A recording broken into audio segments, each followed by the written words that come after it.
Le fils d'Issam, il dit la liberté, c'est chez mamie. Eh ben moi, je dis la liberté hein, pour les femmes comme nous. Hein.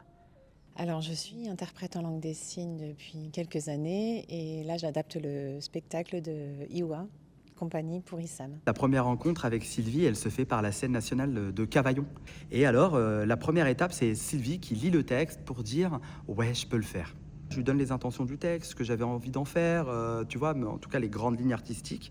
Et elle, dans son interprétation, elle intègre évidemment ce jeu-là. Et donc tout le travail, c'est d'intégrer Sylvie dans l'œuvre. C'est pas de la mettre à côté, c'est Sylvie, tu es une interprète, actrice, tu traduis et tu fais partie exactement de ce plateau-là.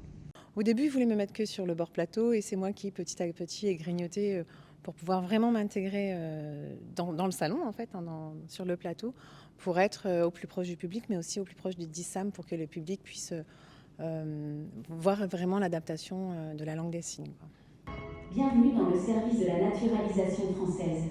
Si vous êtes en possession d'un titre de séjour ou visa, merci de renseigner le numéro de votre document. Sur toutes les dates pour lesquelles qu'on a faites, à chaque fois on avait des publics sourds et des publics entendants. Les publics sourds ont eu des très bons retours sur le texte en fait, sur ce qu'Issam raconte, parce que ce qu'Issam raconte c'est quand même l'intégration de la différence, accepter la différence, et les publics sourds sont eux-mêmes différents, donc ils sont quand même touchés effectivement par ce que raconte Issam.